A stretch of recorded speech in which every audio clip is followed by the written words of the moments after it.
जय हिंद दोस्तों, आप सभी का स्वागत है अपने यूट्यूब चैनल डियर आलोक सर पर। आज के इस वीडियो में हम लोग देखने वाले हैं इतनी बड़ी संख्या 1000 से 1 को भाग देना। हमने तो साधारण इस तरीके से जैसे 2 से भाग दें इस संख्या को, ठीक है, तो इस तरीके से भाग सीखा। लेकिन यहाँ पर क्या है, देखो हमारा क्या होता था, तो भाज्य होता था, ठीक है। ये क्या होता था, तो भाजक होता था। तो हमने भाजक हमेशा छोटा लिया और जो भाज्य होता था हमारा बड़ा होता था, हम लोग भाग आसानी से कर सकते थे। लेकिन यहाँ पर उल्टा हो गया, यहाँ पर भाज्य जो है हमारा भाजक वो बहुत बड़ा है, किससे, भाज्य से। तो इस तरीके का जो क्वेश्चन होगा वो किस तरीके से होगा, आज के इस वीडियो में हम लोग यही डिस्कस करने वाले हैं। तो आप लोग वीडियो में अंत तक बने रहना, वीडियो बहुत ही अच्छा होने वाला है। तो यहाँ पर क्या करें हम लोग, तो ज़्यादा कुछ नहीं करना इस क्वेश्चन में। जैसे यदि हम बात करें तो हम लोग इस क्वेश्चन को लास्ट में देखेंगे, चेक भी करेंगे कि हमारा क्वेश्चन सही है या गलत। तो आप लोग वीडियो में अंत तक जरूर बने रहना, ठीक है। तो यदि बात करें यहाँ पर, तो हमने आप लोगों को सिखा रखा है कि यदि कभी भी भाजक से भाज्य छोटा दिखे तो वो हमेशा 0 बार में जाएगा। कितनी बार में, 0 बार में ले जाएंगे। 0 और किसी भी संख्या की गुणा करें तो हमेशा 0 आने वाला, 0 आएगा। घटाएंगे कितना बचेगा हमारे पास, 1। देखो, ठीक है, इतना हुआ। अब हम लोग इसके जस्ट बाद अगली संख्या उतारते थे जो कि यहाँ पर है नहीं, तो दशमलव लगाएंगे और दशमलव के बाद हम लोग 1 0 बढ़ा सकते हैं। दशमलव के बाद 1 0 बढ़ा सकते हैं, आप लोगों को भी पता होगा, ठीक है। अब यहाँ पर क्या देखें, यहाँ पर हमने कहा था आप लोगों से भाजक यदि भाज्य से छोटा दिखे, क्या अभी बड़ा दिख रहा है, नहीं, अभी भी छोटा दिख रहा है, तो फिर ये 0 बार में जाएगा। जब छोटा जब तक दिखेगा तब तक ये 0 बार में ही जाएगा। 0 और 1000 की गुणा क्या हो जाएगी, 0 हो जाएगी। घटाएंगे कितना बचेगा हमारे पास, 0 से 0 गया 0 और 1, ठीक है, 10 हुआ। अब क्या, अभी यहाँ पर एक अब यदि बात करें हम लोग तो अगली संख्या उतारते हैं। इसके बाद अगली संख्या है नहीं तो दशमलव लगा रखा हम लोगों ने, तो 1 0 हम लोग बढ़ा लेंगे, ठीक है। अब क्या करें, अब ये बड़ा दिख रहा है, नहीं, अभी भी छोटा दिख रहा है। छोटा दिखे या इसके बराबर दिखे, तो अभी भी छोटा दिख रहा है, तो क्या करें हम लोग, तो यहाँ पर एक बार और हम लोग इसे 0 बार ले जाते हैं, ठीक है। 0 बार ले जाएंगे, 0 और 1000 की गुणा कितनी हो जाएगी, 0 हो जाएगी। तो 100 से 0 घटाएंगे, हमारे पास कितना आने वाला है, 100 ही आने वाला है घट के। इतना हो गया हमारे पास। अब हमने दशमलव लगा रखा है तो 1 0 और बढ़ा लेंगे, ठीक है। 1 0 बढ़ा लिया हमने। अब देखते हैं इसे किस तरीके से हम लोग करेंगे। तो हमने यहाँ पर शायद डबल 0 बढ़ाए थे, नहीं, ठीक है। तो यहाँ पर क्या करते हैं, 1 0 और बढ़ा लेंगे हम, ठीक है। इतना हुआ हमारे पास। तो इस तरीके का क्वेश्चन इस तरीके से होता है।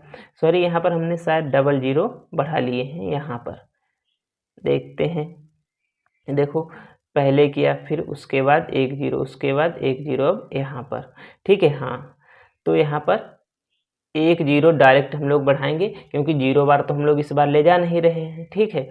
तो अब यहाँ पर हमने बात की थी 0 बढ़ा दिया था, लेकिन यहाँ पर ये देखो संख्या इसके बराबर दिख रही है, तो 0 बार ले जाएंगे ही नहीं। क्यों, क्योंकि ये तो भाग हो रहा है हमारा।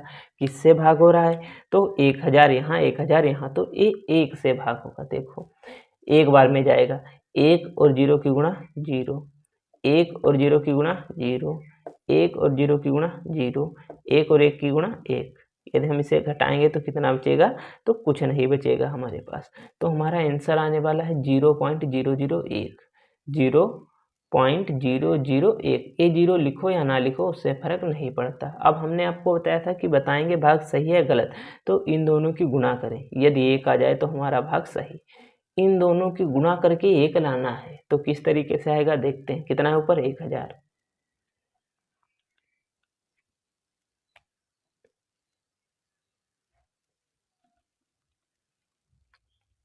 हम लोगों ने ऊपर कितना लिखा, 1000 लिखा, ठीक है। 1000 भाग करना है 0.0001 से हमें भाग करना है। बहुत ही शानदार भाग है। 1 से 0 की गुणा 0, 1 से 0 की गुणा 0, 1 से 0 की गुणा 0, 1 से 1 की गुणा 1, ठीक है।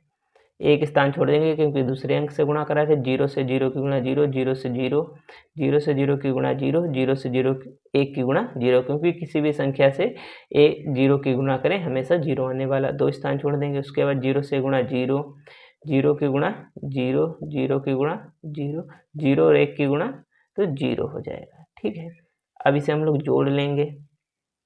0 में कुछ नहीं जोड़ना, 0, 0 में यहाँ पर हमें कितना जोड़ना है, कुछ नहीं। 0 में कितना जोड़ना, कुछ नहीं। 0 में 1 जोड़ना तो 1। ठीक है, हमारे पास 0 में कुछ नहीं जोड़ना है तो यहाँ पर कितना हो जाएगा हमारे पास 0। ठीक है, यहाँ पर कितना 0। तो अब यदि हम इस क्वेश्चन की बात करें तो यहाँ पर हमें दशमलव कितने अंकों बाद लगाना है, तो यहाँ पर 3। देखो दशमलव के राइट साइड में कितने अंक हैं, दशमलव के राइट साइड में देखो कितने अंक हैं, तो हमारे पास 1 2 3 अंक। कितने अंक हैं, 3 अंक हैं। ठीक है, 3 अंक हैं तो यहाँ पर 1 2 3 को हमें छोड़ देना, यहाँ दशमलव हमारा आ जाएगा। ठीक है, यहाँ दशमलव आ जाएगा तो दशमलव के बाद 0 की कोई वैल्यू नहीं, इन्हें हटा देंगे हम। फिर हमारे पास क्या बचा है, 0 0 1 हमारे पास। तो आगे भी 0 की कोई वैल्यू नहीं। ठीक है, क्योंकि 0 पर 1 लिखें हम लोग या 0 लिखें तो वो लिखा तो 1 ही है, क्योंकि दशमलव यदि 1 के इधर 0 होते तो उनकी वैल्यू होती, तो इन्हें भी 0 लिखें या ना लिखें तो हमारे पास कितना आ गया, 1 आ गया। क्या यही हमारा भाज्य है, क्या यही हमारा भाज्य है? हाँ बिल्कुल, इन दोनों की गुणा करने के 1 लाना था, भाज्य को 1 आ गया। तो देखो 1 आ गया, यानी हमने जो क्वेश्चन लगाया वो बिल्कुल सही है। उम्मीद करता हूँ वीडियो आपको अच्छा लगा होगा। वीडियो अच्छा लगा तो लाइक करें, चैनल को सब्सक्राइब करें, ज़्यादा से ज़्यादा शेयर करें। और आप लोगों के पास एक क्वेश्चन मैं लगाने के लिए दूंगा जो आप लोगों को लगाना है। देखो लगाना है 1000 को भाग देना है आपको 2 से, और इसका आंसर कमेंट बॉक्स में बताना। बहुत ही शानदार क्वेश्चन है, यहाँ पर सिर्फ 2 आएगा। ठीक है, तो इस क्वेश्चन को आप लोगों को लगाना है।